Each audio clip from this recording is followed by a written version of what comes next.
వి gold trusted gold buyers. మీరు తాకట్టు పెట్టిన బంగారాన్ని విడిపించి ఈ రోజు ఉన్న మార్కెట్ ధరకు కొనబడును.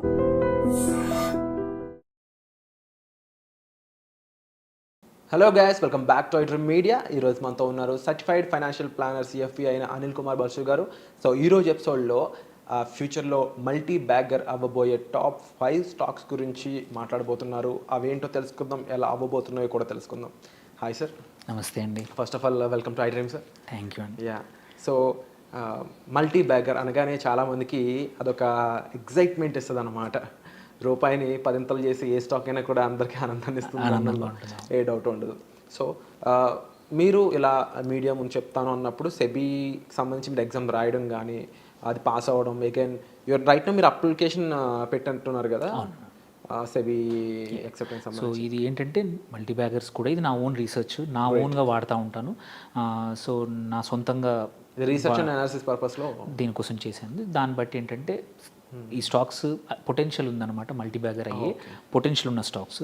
సో 5 స్టాక్స్ డిస్కస్ చేస్తాం. 5 multibagger stocks according to me, నా ప్రకారం ఏంటంటే ఒకటి సర్లా పర్ఫార్మెన్స్ ఫైబర్స్ అని ఒక స్టాక్ ఉంది. It's a micro cap. ఇప్పటికైతే ఒక ఓన్లీ 800 crores, 755, 800 crores మాత్రమే మార్కెట్ క్యాప్ ఉంది. కరెంట్ షేర్ ప్రైస్ ఒక 90 రూపీస్ ఇవాళటి వరకు. ఏంటంటే ఒక ఇయర్ టు గ్రోత్ ఇంపార్టెంట్. నా రీజన్ ఏంటంటే గ్రోత్ వచ్చేసి year on year 15 to 20% growth ఉన్న స్టాక్. ఎందుకు పొటెన్షియల్ ఉంది, ఎందుకు రీజన్ ఏంటి అంటే ఇది ఒక స్పెషలైజ్డ్ యాన్ ప్రొడక్షన్ లైన్లో ఉందన్నమాట ఈ కంపెనీ. సో ఇది గ్లోబల్ మార్కెట్లో ఈ యాన్కి చాలా డిమాండ్ పెరుగుతూ ఉంది. అండ్ ఇంకొక ఇంపార్టెంట్ రీజన్ ఏంటంటే రిటర్న్ ఆన్ ఈక్విటీ కూడా 7% ఉంది. అన్నిటికన్నా important debt to equity only 0.29. అంటే డెట్ చాలా తక్కువ ఉందన్నమాట. అప్పు తక్కువ ఉన్న కంపెనీ. సో అప్పు తక్కువ ఉంది, గ్రోత్ ఎక్కువ ఉంది, అండ్ స్పెషలైజ్డ్ ఇండస్ట్రీలో ఉంది, ఏదైతే డిమాండ్ పెరుగుతున్న ఇండస్ట్రీలో ఉంది. సో ఇట్లాంటి స్టాక్ యూజువల్లీ ఏమంటారు తొందరగా పెరిగే అవకాశాలు ఉన్నాయన్నమాట. సో ఫైనాన్షియల్ కూడా స్టేబుల్గా ఉంది, డిమాండ్ మార్కెట్ సైడ్ డిమాండ్ బాగుంది, అండ్ స్టేబుల్ మన కంపెనీ యొక్క గవర్నెన్స్ కూడా ఇప్పటికైతే స్టేబుల్గా ఉంది. సో దీని రీజన్స్తో అండ్ ఇంకొక మేజర్ థింగ్ ఏంటంటే ఇండియా టెక్స్టైల్స్లో కూడా ఎక్స్పోర్ట్స్లో చాలా యాక్టివ్గా పెరుగుతుంది. కన్సిడరింగ్ బంగ్లాదేశ్ ఎక్స్పోర్ట్స్ ఎప్పుడైతే ఆగిపోయాయో మన ఇండియన్ ఎక్స్పోర్ట్స్ పెరిగాయి. సో ఇండియన్ ఎక్స్పోర్ట్స్ పెరిగినప్పుడు చాలా ఎక్స్పోర్టర్స్ కూడా ఓన్లీ బేసిక్ టెక్స్టైల్సే కాకుండా కొంచెం స్పెషలైజ్డ్ వాటికి కూడా ఎంటర్ అవుతున్నారనమాట. ఇన్ని రోజులు బంగ్లాదేశ్ నుంచి ప్రైజింగ్ అడ్వాంటేజ్ కానీ మ్యానుఫ్యాక్చరింగ్లో ఆ అడ్వాంటేజ్ లేకపోయేసరికి చాలామంది ఇబ్బందులు పడ్డారు. ఇప్పుడు అక్కడ గవర్నమెంట్ దెబ్బతిని అక్కడ సడన్గా ఇండస్ట్రీస్ మూతపడ్డాయి. ఈవెన్ మన ఓన్ ఏంటంటే ఈ కేసులో ఇండియన్ ఎక్స్పోర్టర్స్ అక్కడికి వెళ్ళి స్టార్ట్ చేశారు. ఇప్పుడు వాళ్ళే కూడా మూతపడ్డాయి. మళ్ళీ వాళ్ళు ఇండియాకి వచ్చి మళ్ళీ ఇండియాగా యాక్టివ్గా ఎక్స్పోర్ట్ చేస్తున్నారు మార్కెట్లో. సో అందుకే ఈ స్టాక్ సర్లా పర్ఫార్మెన్స్ ఫైబర్స్ ఒకటి గుడ్ స్కోప్ ఉన్న స్టాక్. ఇంకొకటి వచ్చేసి పాత కంపెనీయే బామలర్ లారీ. ఇది వచ్చేసి ఇంతకుముందు ఆల్రెడీ మార్కెట్లో లిస్ట్ అయి ఉన్నది. ఇది వచ్చేసి ఒక మార్కెట్ క్యాప్ ఇప్పుడు 2000 కోట్ల వరకు ఉంది. ఇందులో కూడా బామరన్ లారీ ఇన్వెస్ట్మెంట్స్ ప్రైవేట్ లిమిటెడ్ అని ఇది వచ్చేసి 89-90 రూపీస్ దగ్గర ట్రేడ్ అవుతోంది ఇప్పుడు కరెంట్లీ. పొటెన్షియల్ చాలా ఉంది, పెరిగే అవకాశాలు చాలా ఎక్కువగా ఉన్నాయి.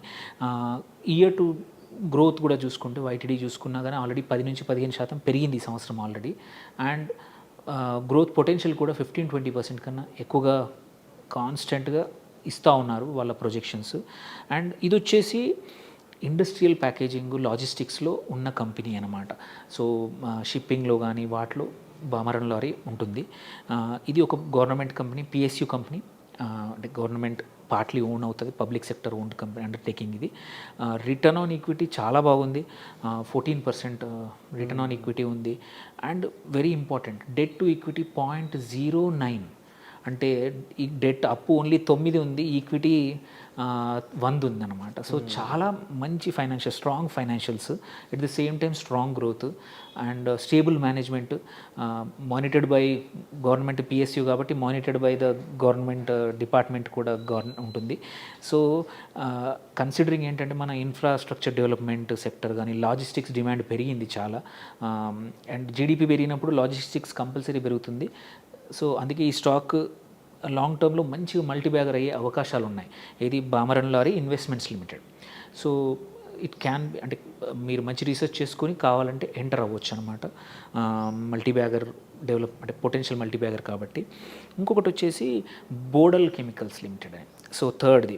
సో ఇక్కడ ఇది కూడా ఒక మార్కెట్, ఒక 1000 కోట్ల వరకు మార్కెట్ క్యాప్ ఉంది ఆల్రెడీ. ఇక్కడ కరెంట్ షేర్ అరౌండ్ 80 రూపీస్ రేంజ్లోనే ట్రేడ్ అవుతుంది ఇప్పుడు కరెంట్గా. ఆల్రెడీ ఈ ఇయర్ 10% పెరిగింది, 5 to 10% మధ్యలో ఇవాళ ఈ సంవత్సరం పెరిగింది 2015లోనే. సో 2025లో. ఎందుకు మల్టీ బ్యాగర్ అని అంటే ఇది కెమికల్ సెక్టర్లో, స్పెషాలిటీ కెమికల్స్లో, ఎస్పెషలీ ఫార్మాలో ఇంటర్మీడియట్స్ అనేవి ఇంపార్టెంట్ అనమాట. ఇంటర్మీడియట్స్ అనేది మెయిన్ కెమికల్స్ తయారు చేయడానికి చాలా యూజ్ అయ్యే కెమికల్స్ ఇవి. సో ఈ మ్యానుఫ్యాక్చరింగ్లో మంచి మార్జిన్స్ ఉన్న ప్రోడక్ట్ రేంజ్లో ఈ బోడల్ కెమికల్స్ ఉంది. సో అండ్ బ్యాక్వర్డ్ ఇంటిగ్రేషన్ అంటే ఇంటర్మీడియట్ తయారు చేయడానికి కావాల్సిన కెమికల్స్ కూడా ఆల్రెడీ వీళ్ళు ఓన్ బ్యాక్వర్డ్ ఇంటిగ్రేషన్ జరిగింది. సో అలాంటప్పుడు ఏంటంటే హయ్యర్ మార్జిన్స్ ఉండే అవకాశాలు ఉన్నాయి. అండ్ గ్లోబల్ డిమాండ్ ఆల్రెడీ పెరుగుతుంది ఇట్లాంటి స్పెషాలిటీ కెమికల్స్కి, ఇంటర్మీడియట్స్కి. అదొక అండ్ ఇది కూడా మన డెట్ టు ఈక్విటీ చూసుకుంటే మంచి రేషియో ఉందన్నమాట. ఇవన్నీ తీసుకుంటే కన్సిడర్ చేస్తే ఎస్పెషల్లీ ఈ ఇయర్ స్పెషాలిటీ కెమికల్స్ అగైన్ మంచిగా పర్ఫామ్ చేసే అవకాశాలు ఉన్నాయని చాలామంది అనలిస్టులు, ఎందుకంటే డిమాండ్ పెరగచ్చు గ్లోబల్లీ అని ఉందన్నమాట. అలాంటప్పుడు ఈ బోడల్ కెమికల్స్ అనేది can grow well. So considering వాటి మేనేజ్మెంటే కానీ వాటి ఎగ్జిస్టింగ్ పోర్ట్ఫోలియో, ఎగ్జిస్టింగ్ ఎక్స్పోర్ట్స్కి ఇది ఒక మంచి పెరిగే అవకాశం ఉంది అండ్ మంచి ట్రేడ్ అవుతుంది, 80 రూపీస్ దగ్గర అవుతుంది. నెక్స్ట్ వచ్చేసి fourth one Advik capital limited. Advik capital limited ఇది వచ్చేసి చాలా మైక్రో క్యాప్. ఇది కూడా ఒక 300 నుంచి 400 కోట్ల మార్కెట్ క్యాప్ మాత్రమే ఉంది. కొంచెం జాగ్రత్తగా ఉండాలి. But currently share is trading at 2 నుంచి 3 రూపాయలే. నిజంగానే పెన్నీ స్టాక్ ఇది, ప్రాపర్ పెన్నీ స్టాక్. ఈ ఇయర్ ఆల్రెడీ 30 to 40% పెరిగిపోయింది ఆల్రెడీ. సో ఆల్రెడీ పెరిగింది. ఎందుకు అంటే ఇది ఒక NBFC gold loan company.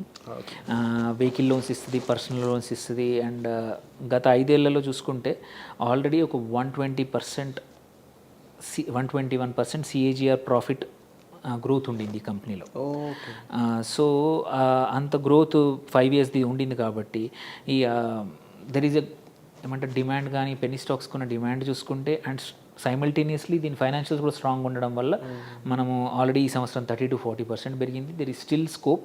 Only trading at 2-3 రూపాయలు ట్రేడ్ అవుతుంది. కొంచెం కావాలంటే మరీ ఎక్కువ వాల్యూమ్స్ తీసుకోకుండా, ఎందుకంటే ఈ పెన్నీ, మైక్రో పెన్నీ ఇట్లాంటి మైక్రో స్టాక్స్ వాటిలో డిసడ్వాంటేజ్ ఏంటంటే ఒక్కోసారి పొటెన్షియల్ ఉందని చాలా క్యాపిటల్ ఎక్కువగా డిప్లాయ్ చేయకూడదు. ఓన్లీ కొంచెం మాత్రమే, 5,000, 10,000 కన్నా ఎక్కువగా చేయకూడదు. చేస్తే ఏంటంటే లొకేషన్ బేస్డ్ లోన్స్ ఇది మల్టీ అంటే ఓన్లీ ఒక 1 or 2 స్టేట్స్లోనే ఉంది కాబట్టి company currently operations. So scope ఉంది పెరగడానికి. But because it's a penny stock కాబట్టి జస్ట్ కేర్ఫుల్గా ఉండాలి. చాలా తక్కువ క్యాపిటల్ మాత్రమే మనం పెట్టాలి. ఎందుకంటే ఎక్కువ పెట్టేసేస్తే సపోజ్ ట్రేడింగ్ ఆగిపోయింది అనుకోండి, మన డబ్బులన్నీ స్టక్ అయిపోతాయి. సో బయటపడలేం.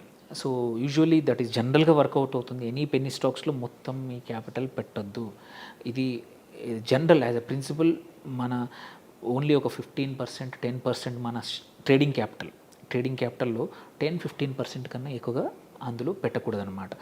సపోజ్ వాల్యూమ్స్ బాగుంటే ఎగ్జిట్ అవ్వచ్చు, మంచి ప్రైస్లో వచ్చినా కానీ పడిపోయినా కానీ. వాల్యూమ్స్ బాగాలేకపోతే ఆ క్యాపిటల్ మనం సపోజ్ 50-60 పెట్టామనుకోండి, మన డబ్బులన్నీ స్టాక్స్లో పేరుకు కనబడతాయి మన డిమాట్లో, బట్ మనం అమ్మలేము, ఏమి చేయలేము అనమాట. సో అలాంటి సిచ్యువేషన్ రాకుండా ఉండాలంటే 10-15% కన్నా అస్సలు పెట్టకూడదు పెన్నీ స్టాక్స్లో. ఏంటంటే టెంప్టింగ్గా ఉంటుంది, ఎందుకంటే 30%, 40% 3 నెలలు పెరిగింది, 4 నెలలు పెరిగిందంటే ఇట్స్ ఎంత హ్యూమన్ నేచర్. బట్ ఆ టెంప్టేషన్ని కొంచెం కంట్రోల్ చేసుకొని కొంచెం క్యాపిటలే పెట్టుకోవచ్చు. Then Urja global limited.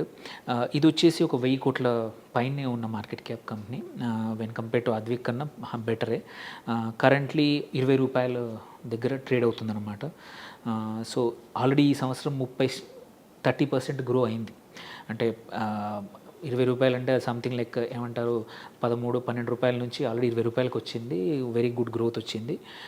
ఎందుకు ఉంది అంటే ఇది రెన్యూబుల్ ఎనర్జీలో ఉంది సెక్టర్లో, సోలార్ ఎనర్జీలో ఫోకస్ చేస్తూ ఉంది. అండ్ డెట్ ఫ్రీ, అప్పు లేదు ఈ కంపెనీకి. సో 100% ఈక్విటీ అంటే ఉంది కాబట్టి సో ఎటువంటి అప్పు లేనప్పుడు ప్రెషర్ కూడా తక్కువ ఉంటుంది, ఫైనాన్షియల్గా కూడా లీవరేజ్ తీసుకోవచ్చు. ఇప్పుడు అప్పు లేదు, కొత్తగా అప్పు తీసుకొని కొన్ని అంటే ఏదైనా కంపెనీస్ కొనడానికి కానీ అవుట్రైట్ పర్చేస్ కానీ ఈజీగా ఉంటుందన్నమాట. సో అప్పుడు ఇట్లాంటి స్టాక్ ఇంకా మంచి పర్ఫామ్ చేసే అవకాశాలు ఉన్నాయి. అండ్ క్లీన్ ఎనర్జీకి గవర్నమెంట్ సపోర్ట్ కూడా ఉంది కాబట్టి ఎటువంటి వరీ లేదు. అండ్ ఈ సంవత్సరం ఈ స్టాక్ 3 to 4x రిటర్న్స్ కూడా ఇచ్చే అవకాశాలు ఉన్నాయి. సో ఊర్జా గ్లోబల్ ఎందుకంటే కన్సిడరింగ్ డెట్ ఫ్రీ కావడము, మళ్ళీ వాటి గ్రోత్ ఆల్రెడీ ఈ ఇయర్ చూసుకుంటే, సో ఈ అన్ని స్టాక్స్ కూడా మీరు డెలివరీ తీసుకున్నా కేర్ఫుల్గా ఉండాలి, వాల్యూమ్స్ రెగ్యులర్గా మానిటర్ చేస్తూ ఉండాలి, ఎక్కువ పెద్ద పొజిషన్స్ తీసుకోకూడదు, జాగ్రత్తగా మీ మళ్ళీ మీరు ఓన్గా రీసెర్చ్ కానీ మీ ఓన్ ఫైనాన్షియల్ అడ్వైజర్ కానీ వాళ్ళతో మాట్లాడి మాత్రమే ఎంటర్ అవ్వండి. దీంట్లో మొత్తం క్యాపిటల్ ఎప్పుడు కూడా కాన్సన్ట్రేట్ చేయకూడదు. ఇది నా పర్సనల్ రీసెర్చ్ నా ఓన్ కోసం చేసుకుంది, ఐఎమ్ జస్ట్ అందరి కోసం షేర్ చేస్తున్నాను. Wonderful sir. అండ్ డెఫినెట్లీ ఈ ఎపిసోడ్ అయితే చాలామందికి బాగా ఎగ్జైట్మెంట్ కలిగించే న్యూస్ని అయితే ఇచ్చిందని ఎటువంటి డౌట్ లేదు. అండ్ మోర్ ఓవర్ స్పెసిఫిక్గా ఎలా అవుతుంది, ఎందుకు అవుతుందో కూడా చెప్పడం జరిగింది మీరు. బట్ స్టిల్ మీరు కాల్ తీసుకునే ముందు మీ రీసెర్చ్ అనాలిసిస్ లేకపోతే ఒక certified person again Anil Kumar గారు ఉండొచ్చు, ఇంకొకరిని ఉండొచ్చు, మీ ఫైనాన్షియల్ క్యాపబిలిటీ ఎంత ఉంది అనే దాని మీద ఎక్కువ డెసిషన్ అనేది బేస్డ్ అయి ఉంటుంది. మీరు ఎంత రిస్క్ని తీసుకోగలరు అనే దాని మీద ఎక్కువ డిపెండ్ అయి ఉంటుంది. కాబట్టి ఫస్ట్ మీ రిస్క్ అనాలిసిస్ చేసుకుని దాన్ని బట్టి ఎంటర్ అవ్వండి. అండ్ బిఫోర్ దట్ కూడా ఈ వీడియో అనేది కేవలం రీసెర్చ్ అండ్ అనాలిసిస్ పర్పస్ మీద మాత్రమే చేయడం జరిగింది. సో వచ్చే ఎపిసోడ్లో మళ్ళీ కలుద్దాం. మీకు ఏ డౌట్స్ ఉన్నా సరే మీరు సార్ని సంప్రదించవచ్చు. Thank you so much sir. Thank you.